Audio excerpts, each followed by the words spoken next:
성경과 과학 81번째 시간입니다. 오늘은 데스밸리와 뿌리 깊은 나무에 관하여 좀 말씀을 나누고자 합니다.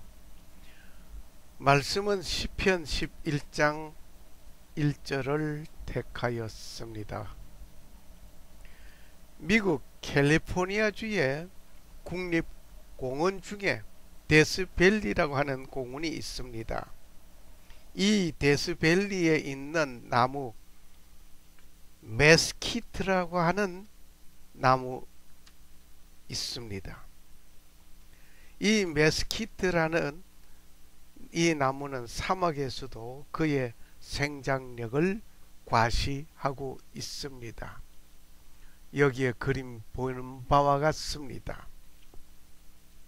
먼저 데스밸리를 소개하면서 오늘의 말씀을 생각해 보려고 합니다. 데스밸리는 네바다주와 캘리포니아주를 서로 경계하고 있습니다. 이 데스밸리는 캘리포니아에 있는 국립공원 중에 하나입니다. 여기에 지도상으로 보시다시피 라스베가스가 있습니다. 라스베가스를 가려면 15번 프리웨이를 타고 들어가지요. 여기에 점선이 하나 대각으로 걸려져 있는 것이 주경계선입니다. 그리고 라스베가스 왼쪽에 쳐다보면 캘리포니아 주라고 있는데 바로 여기에 데스밸리 내셔널 파크이 여기에 있음.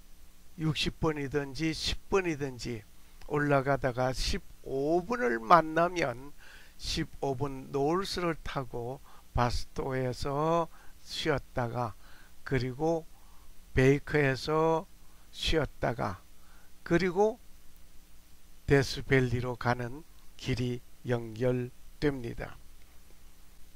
계속해서 15분을 가게 되면 라스베가스를 향하여 가게 되지요.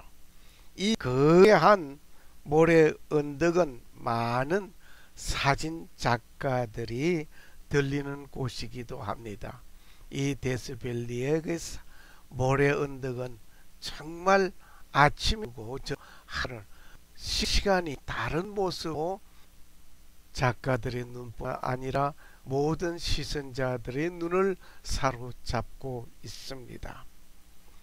이 사진작가들이 이곳에 하루 종일 진을 치면서 대기하면서 아름다운 모습을 촬영하기로 결심한 자들이 많이 있습니다.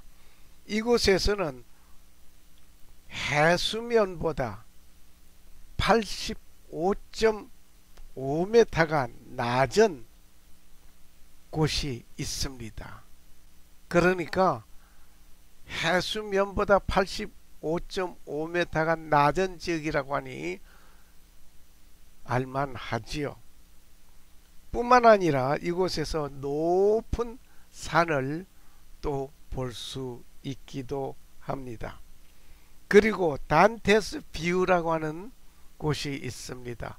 이 단테스 뷰라는 곳에 가서 보게 되면 또 놀라운 광경을 보게 됩니다. 해수면보다 85.5m가 낮은 지역을 한눈에 내려다볼 수가 있고 또 단테스 뷰는 5,475피트 그러니까 메타수로서는 1669m 되는 산입니다마는 아래로 이런 광경을 볼 수가 있고 또 이곳에서 북미 대륙의 최고봉인 마운트 휘트니가 있습니다.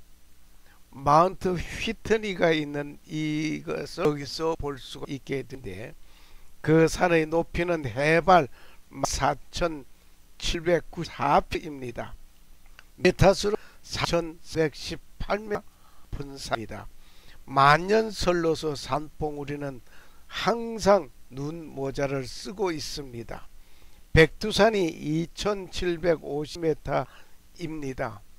그러고 보니까 백두산보다 1.5배가 높다고 그럴까요? 약 2배 가까이 높은 산으로 보입니다.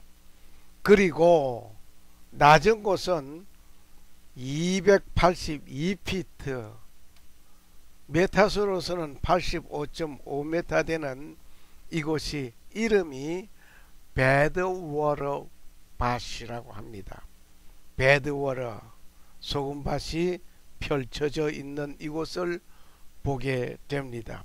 그리고 야외 온천장으로 유명한 타코바가 있습니다.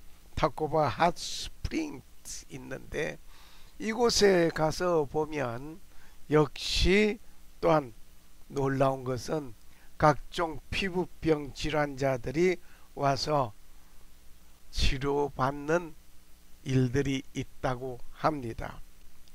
이곳의 관광의 적기는 11월에서 다음 해 4월까지입니다. 5월에서 8월은 무더위로 인하여 관광하기에 힘든 곳입니다. 이곳은 가장 건조하고 가장 덥고 가장 낮은 땅이라고 말을 합니다. 이곳은 대홍수 이전에는 바다 밑에 있던 곳이 대홍수 때의 지각 변동으로 되어진 오늘의 모습입니다. 이곳에 대홍수 흔적들이 있는 곳을 여러분이 보십니다. 마치 어느 미술가가 예쁘게 디자인하며 그림을 그려놓은 것 같은 모습들이 홍수 때에 만들어진 자국들 흔적입니다. 이곳 데스밸리는 강우량이 연중 5cm 정도입니다. 건조한 바람만 불어오는 곳입니다. 그리고 이곳에는 생명이 살 수 없는 곳이라고 여겨질 정도입니다. 그리고 이곳은 역사를 보면서 멕시코 사람들에게는 뼈아픈 역사의 현장이기도 합니다. 1846년 4월 25일 발발된 멕시코와 미국 전쟁은 1848년 2월 2일까지 지속되었습니다. 미국과 멕시코의 전쟁 역사를 읽게 되는데 이 전쟁을 모르면 데스밸리를 말할 자격이 없다라고 할 정도입니다. 즉 다시 말을 한다면 1948년, 즉 다시 말을 한다면 1848년 이전에는 이 데스밸리가 멕시코 땅이었습니다. 1848년 이전 미국과 멕시코 국경을 그려서 지금 봅니다. 왼쪽 상단의 붉은 선 안에 있는 것이 1848년 이 굵은 선을 따라 내려가서 보면 이것이 이전에 미국 국경이었습니다. 그런데 이 전쟁이 있은 다음 현재 미국 국경은 아래에 그려져 있습니다. 1847년 9월 14일 멕시코 수도에 미국이 미국 국기를 꽂았습니다. 미국이 대승리를 얻게 되었습니다. 결국 1848년 2월 2일 멕시코 과달루페 이달고에서 조약을 맺었습니다. 이 과달루페 이달고 조약에 의하면 정말 놀라운 사건들이었죠. 멕시코에는 잃어버린 옛날 땅을 생각하게 하는 것입니다. 그런데 이 전쟁의 원인을 우리는 살펴봐야 하겠습니다. 전쟁의 원인은 멕시코 군사들이 미국 군사들 사이에 시비가 붙었습니다. 그리고 서로 싸우다가 멕시코 군사들이 미국 군사 몇 명을 죽이는 사고가 발생했습니다. 이때 제임스 포커스는 제크리 테일러를 사령관으로 삼아서 대대적으로 멕시코를 침공하게 되는 일이 되었습니다. 멕시코와 미국과의 전쟁이 발발된 것은 불과 멕시코 군인과 미국 군인들 사이에 서로 싸움이 있어 가지고 미국 군인이 죽음을 맞이하게 될 때에 시작된 것이었습니다. 이때 미국은 300만 제곱킬로미터 영토를 확보하게 되는 것입니다. 이때 멕시코로부터 받게 되는 영토는 뉴멕시코, 캘리포니아, 콜로라도, 애리조나, 네바다, 유타주가 바로 미국 영토로 들어오게 되었습니다. 이때 멕시코는 미국으로부터 1,500만 달러를 받게 되는데, 받게 된 이유는 미국이 전시, 즉 다시 말하면 멕시코 영토에 끼친 전쟁 손해보상금이었습니다. 그리고 미국은 멕시코가 갚아야 하는 부채 금액 325만 달러를 탕감해주는 일이 생겼습니다. 그런데 아이러니하게도 미국은 1,500만 달러를 주기로 하면서 조항이 있었습니다. 그 조항에는 그곳에 있는 멕시코인들을 모두 멕시코로 이주시키는 것이 그 조항 속에 있습니다. 그런데 멕시코에서는 이들을 이행하지 않았습니다. 다시 이주시키지 않았단 말이에요. 이행하지 아니하는 그 조항, 그로 인해서 미국은 돈을 주겠다고 하였지만 한 푼도 주지 않았습니다. 결국 멕시코에서는 돈을 받기 위하여 국제 여론에 호소를 하게 됩니다. 우리가 지킬 수 없는 조항을 넣었기에 우리는 돈을 받지 못하고 있다 라고 하면서 여론몰이를 하는데, 그 여론몰이에 미국이 불리하게 되어갔습니다. 이때 미국은 하는 말이 멕시코에게 말을 합니다. 그래, 지난번 그 멕시코에로부터 받은 땅 그대로 돌려주겠다. 단지 조건 하나가 있다. 우리는 많은 돈을 들여서 그곳에 개발하고 투자하였다. 그 투자 비용을 모두 돌려달라고 한다면 멕시코에서는 돈이 없으니 다만 캘리포니아에 깔려있는 고속도로 비용만 돌려달라. 뭐 가장 적은 거 하나 얘기한 거예요. 그런데 멕시코에서는 고속도로 건설 비용이 얼마 되는지 알 수가 없습니다. 왜냐하면 고속도로 건설을 해본 경험이 없기 때문입니다. 그래서 세계적인 전문가들을 초빙하여서 조사해보고 계산해본 결과 그 건설 비용이 멕시코 2번 더 팔아야 하는 비용이 나왔습니다. 다시 말하면 다른 주에 이 건설된 도로 비용 말고 오직 캘리포니아에만 건설되어져 있는 비용 하나만 얘기한 겁니다. 그것도 건설 비용이 아니라 고속도로 건설입니다. 참 조그마한 것 얘기했는데 결국 엄청난 금액이 나왔습니다.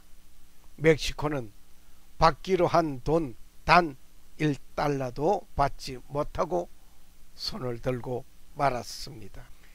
이러한 멕시코는 슬픈 역사의 땅이 있다고 하는 것을 말할 수 없습니다. 작은 불씨, 즉 국경에서 군인들의 개인 감정 싸움이 이렇게 될 줄이야 누가 알았겠습니까? 아무도 몰랐습니다. 그저 감정 플레이 하다가 싸우다가 죽고 말았습니다. 그것이 이렇게 되었습니다. 이때 데스밸리는 멕시코 영토에서 미국 영토로 바뀌어진 것이었습니다. 멕시코 영토에서 미국 영토로 바뀌어진 데스밸리 하나뿐이지 아니지만은 오늘 말하고자 하는 이 데스밸리를 얘기하다 보니 엄청난 전쟁사 이야기까지 나왔습니다. 이때에 데스밸리는 멕시코 영토에서 미국 영토로 바뀌어졌는데 그 전쟁의 끝 무렵에 캘리포니아에서 금광이 발견되었습니다. 이 소문이 전국에 퍼지게 되었습니다.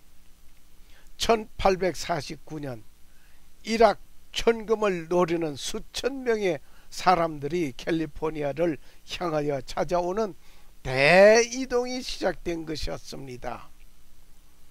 미국 동부에서 미 서부 캘리포니아 금광을 찾아가는 길은 두 길이 있었습니다. 하나는 클리프라는 배를 타고 뉴욕을 출발하여 남미의 끝자락을 돌아서 5개월이란 긴 항해길을 선택하는 백길이었습니다. 그리고 다른 하나는 마차를 타고 오는 육로길이 있습니다. 이 길은 한 번도 와보지 아니한 새로운 길이며 계책의 길이었습니다. 이 금광이 발견되었다는 이야기의 시작은 다음과 같습니다. 1848년 1월 24일 존 서트라는 사람이 스위스 출신이었습니다. 이 사람이 캘리포니아에 정착하여서 제재소에서 일을 하는 사람이었습니다.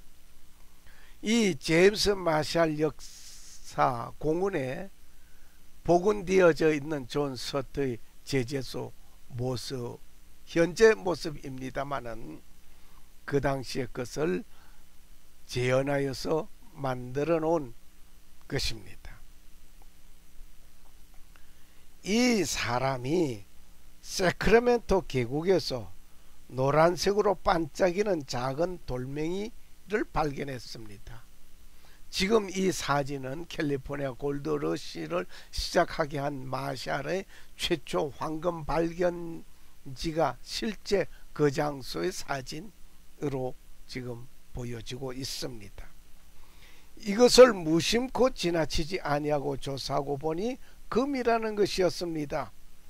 이 일이 전국에 입소문을 타고 퍼지기 시작하는 것이었습니다. 이 황금을 얻기 위하여 서부로 찾아오게 된 것이라 말입니다. 캘리포니아를 향하여 오던 자들은 일부가 가까운 지름길을 택한 것이 데스밸리였습니다. 그리고 이 데스밸리에서도 금이 발견되었지만 소나기 빛처럼 잠시 반짝하고 끝이 나기는 하였지만 서부 황금 개척자들이 눈독을 돌릴만 하였던 것입니다. 그런데 캘리포니아를 향하여 가는 지름길을 택하여 이곳을 지나가려고 하였지만 이곳의 더위는 살인 더위였습니다. 많은 사람들이 이곳을 벗어나지 못하고 죽음을 맞이하였습니다. 그 죽음을 방불케 하는 이곳이 데스라는 말과 계곡이라는 밸리가 합성되어져서 데스 데스밸리라고 부르게 된 것입니다. 이것이 지금 말하려고 하는 데스밸리라고 부르는 곳의 유래이었습니다. 즉 이곳이 죽음의 계곡이라는 말이 지금 데스밸리입니다. 이렇게 죽음만이 있는 듯한 이 계곡에 해수면보다 85.5m가 낮은 이곳의 염도는 엄청 짜다라고 말하기보다 쓴맛이 전부입니다. 이곳의 이름은 배드워터라고 합니다. 사람이 마시는 물로서 적절하지 못하고 적합하지 못하다는 표현보다 나쁜 물이라는 뜻입니다. 그러나 그 짠 물 속에도 물고기가 살고 있습니다. 이 말을 하면 믿기지 아니하는 현실 진실입니다. 그리고 도저히 생명이 살 수 없는 것으로 여겨지는 죽음의 계곡에는 곳곳에 생명이 있음을 봅니다. 봄이면 꽃이 피고 생명의 숨소리가 있습니다. 그리고 철새라기보다 특이한 기종의 새가 서식하고 있습니다. 앞서 말씀드린 메스키트라는 나무가 이 데스밸리에서 자라고 있습니다. 지금 보는 바와 같이 이 나무가 바로 그 나무입니다. 이 나무의 키는 작지만 뿌리는 물 줄기를 찾아서 40m 이상 내리고 있다고 합니다. 나무의 생존을 위하여 깊은 곳에서 생수를 공급받고 있습니다. 여러분은 영원한 생수를 얻기 위하여 얼마나 깊은 곳까지 뿌리를 내리고 있습니까? 혹시 성경을 수박 거달기 식으로 읽고 있는 정도입니까? 이제 그 말씀을 뿌리 깊게 내려 파고 연구하는 일이 되어야 하겠습니다. 과거에는 이곳 주민들이 인디언들이었습니다. 이 메스키트 나무의 열매를 갈아서 사용하였다고 합니다.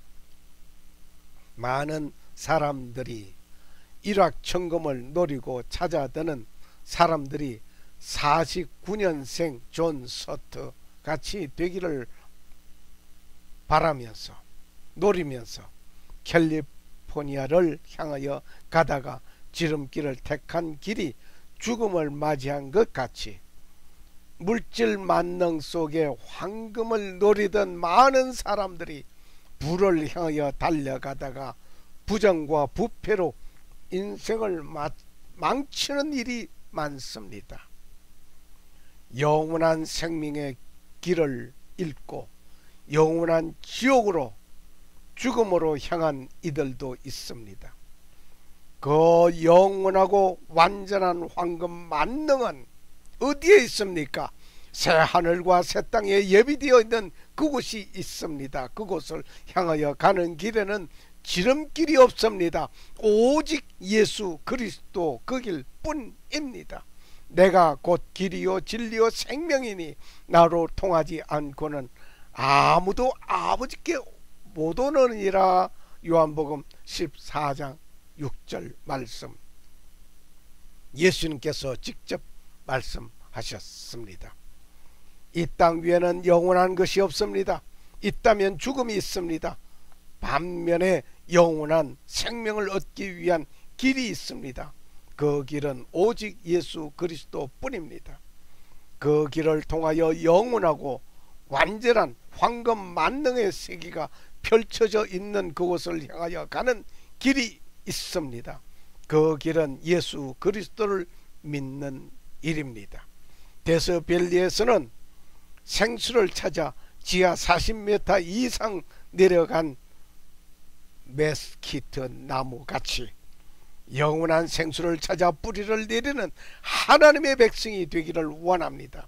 오늘 본문에서 보는 바와 같이 이새의 줄기에서 한 막대기가 나며 그의 뿌리에서 한 가지가 나서 자랄 것이요 라고 시편 11장 1절에 기록하고 있습니다.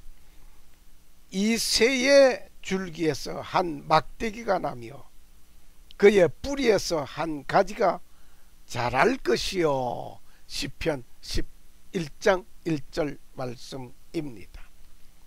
아브람과 다윗의 자손 예수 그리스도의 세계라고 마태는 예수님의 족보를 거론하면서 마태복음을 기술하였습니다. 이새의 줄기 그 뿌리에서 나오는 가지는 만왕의 왕 메시아를 말씀하고 있습니다. 예수 그리스도를 생각하면 누가 생각납니까? 다윗의 자손을 연결하게 됩니다. 이 다윗의 자손, 여기에 이새는 다윗의 아버지를 그려놓게 됩니다. 이새는 다윗의 아버지였습니다. 이새는 오벳의 아들이며 오벳의 아들인 동시에 보아스는 손자가 됩니다. 보아스의 손자. 그리고 보아스의 아내는 누군가 하니 룻이라는 사실을 우리는 알게 됩니다. 룻에 대한 자세한 이야기는 룻기서를 보시면 좋겠습니다. 룻기서를 보면서 룻을 공부하시면 되시겠습니다. 이미 룻기를 강의한 일이 오래전에 있었습니다. 이 룻은 모압의 여인입니다. 아따, 복잡하게 얽혀가지요. 이 모압은 누군가 하니 아버지와 큰딸의 관계에서 맺어진 민족이 모압입니다. 정말 아름답지 못한 민족의 조상입니다. 창세기 19장 30절에서 38절의 기록을 보면 룻은 자기 큰딸과 관계하여서 낳은 아들이 모압이었음을 우리는 봅니다. 그리고 모압은 아브라함의 조카 롯의 자손으로서 이스라엘 사람과 친척 관계이라는 사실을 우리는 알고 있습니다. 여기에 룻과 롯을 잘 구별하셔야 하겠습니다. 롯은 아브라함의 조카이고, 그리고 소돔과 고모라 성이 유황불로 멸망하게 될 때에 롯은 한 가족이 도망을 가다가 롯의 처는 뒤를 돌아보므로 소금 기둥이 되고 아버지와 두 딸은 굴에서 살았습니다. 굴까지 피해갔습니다. 그런데 두 딸이 공모를 합니다. 우리에게 누가 장가될 사람이 없다. 그러니 우리가 아버지에게 술을 마시게 하여서 우리가 아버지와 함께 하여서 자손을 퍼뜨리자.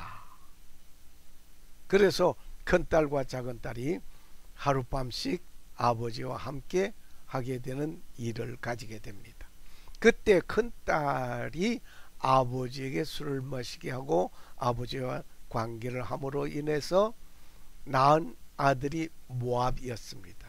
그 모압이 오늘날 모압 족속이 된 것입니다. 그런데 그 가운데에 룻이라고 하는 여인이 이 모압 쪽 가운데에서 태어나서 나중에 보아스와 결혼하게 되는 이런 일이 발생되었지요. 그래서 룻과 롯을 잘 구별하셔야 혼란하지 않을 것입니다. 두 민족은 모압 비석에서 볼 수 있습니다. 그리고 언어도 비슷합니다. 대부분의 모압 사람들은 이스라엘에게 적이감을 강하게 가지고 있습니다. 발람과 발락을 연상하게 되는 것입니다.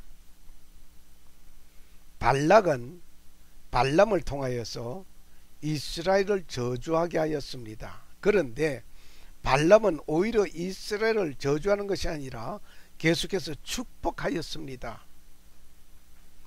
기록된 것은 민수기 23장과 24장을 참고하시면 좋겠습니다. 그런데 후일 발람은 모압 여인들과 미디안 여인들에게 놀라운 것을 제안하게 됩니다. 이 발람이 이스라엘 민족을 쳐다보면서 축복하여 놓고 난 다음에 이스라엘 백성들에게 이상한 일을 가르치게 합니다. 다시 말하면 축복하고 저주하게 하는 일을 행하는 이 발람, 이 발람과 같이 어떤 오늘날 나의 삶이 합리화시키고 또 어떤 일을 행하는 그런 일들, 축복하고 저주하고 악담하는 그 일들을 행하지 않는지, 즉 이스라엘 남자들을 꼬드기어서 모압 여인들과 음행하게 하는 일을 하게 했습니다. 이 발람이 지금 꾸며놓은 작품이에요. 축복한 뒤에 발람이 꾸며놓은 작품이 모압 여인과 이 미디안 여인들이 이스라엘 백성들 남자들을 꼬드기어서 음행하게 했단 말이에요. 뿐만 아니라 자신들의 제사에 청하여서 같이 먹게 하는 거죠. 제사 음식을 먹게 했습니다. 먹게 하는 그 정도가 아니라 자신들이 섬기는 그 신들에게 절을 하게 하는 것입니다. 다시 말하면 신을 섬기게 한다는 얘기야. 하나님이 가장 싫어하는 일들을 하게 했습니다. 이 발람이 축복을 하고 난 다음에 하나님이 가장 싫어한 일을 하게 하는 이상한 인물이었습니다.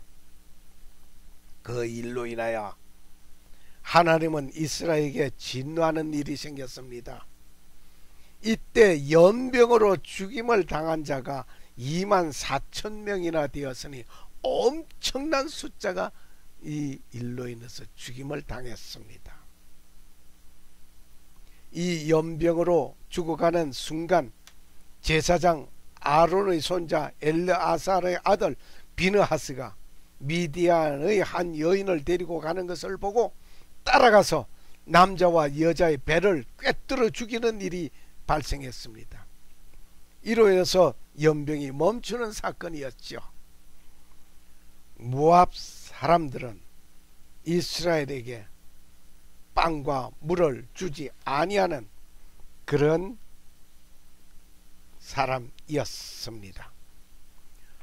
발람을 매수하여서 이스라엘을 저주하게 하지만 오히려 발람은 축복하여서 얼마나 좋아 보입니까? 그러나 발람은 모압과 미디안 여인에게 이스라엘 남자들에게 음행하게 하게 하는, 우상을 섬기게 하는 일을 하게 했단 말이에요. 하나님께서는 이 일로 인하여 모압이 10대에 이르기까지 하나님의 회중에 들어오지 못하게 하셨습니다.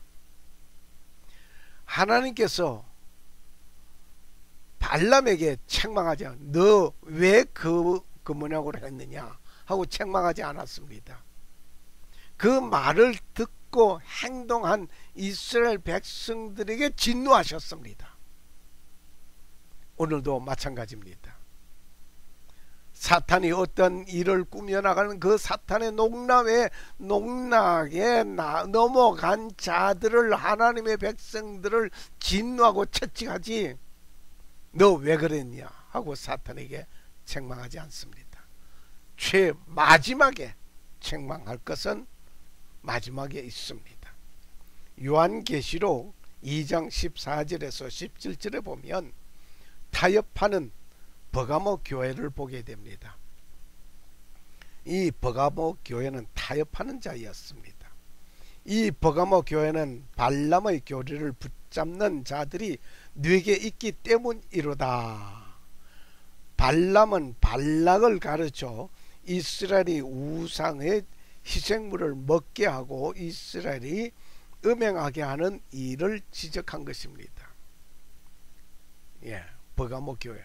오늘날 교회가 세상 정치인들과 합작하여서 타협하는 일들, 어떤 다른 종교와 타협하는 일들, 타협은 있을 수 없습니다. 생명의 종교에는 오직 예수 그리스도 이외에는 아무것도 없습니다. 오늘날 하나님의 종이라고 하는 자들이 세상 어떤 것과 타협하고 합리화하는 일들이 있습니다. 버가모 교회를 책망하시던 하나님은 책망하십니다. 혹시 내가 내 어떤 불편함을 편하게 해석하기 위하여 합리화하는 일들을 하지 아니하는지를 자신을 돌아봐야 할 것입니다. 이러한 모압의 딸과 보아스는 결혼하게 됩니다. 어떻게 보면 아이러니한 모습입니다마는 그러한 그 후손 이세가 있습니다. 이세의 뿌리에서 한 가지가 나왔습니다. 그 가지가 예수 그리스도 메시아입니다. 원가지는 꺾이고 접붙임을 받는 자는 뿌리에서 올라오는 진액으로 열매를 맺게 되는 것입니다. 가지가 열매를 맺었다고 그 가지가 자랑할 것이 없습니다. 어떤 누구가 너 가지 참 좋은 열매 맺었다고 자랑하고 칭찬할 것도 아닙니다. 왜? 뿌리가 있기 때문입니다. 가지가 열매를 맺은 것이 아니라 그 가지가 뿌리에 진액을 빨아 올리기 때문인 줄 믿습니다. 그러므로 나의 뿌리는 예수 그리스도에게 연결되어 있습니까? 그의 생수를 공급받습니까? 영광을 오직 하나님께 돌리는 것이 원칙입니다. 해가 돋은 후에 타서 뿌리가 없으므로 말랐고 라는 마가복음 4장 6절의 말씀을 기억하시기를 바랍니다. 뿌리가 말라 없어지면 아무것도 없습니다. 열매를 맺을 수 없습니다. 이렇게 뿌리는 중요합니다. 여러분의 뿌리는 어디에 누구에게 연결되어져 있습니까? 뿌리는 땅속 깊이 펼쳐져 있어야 합니다. 오늘 데스밸리에 있는 메스키트는 그 뿌리가 40m 이상으로 내려져 있는 것처럼 우리는 예수 그리스도의 말씀에 그 뿌리를 깊이 내려 생수를 거기서 공급받는 여러분과 내가 되어져야 될 줄 믿습니다. 감사합니다.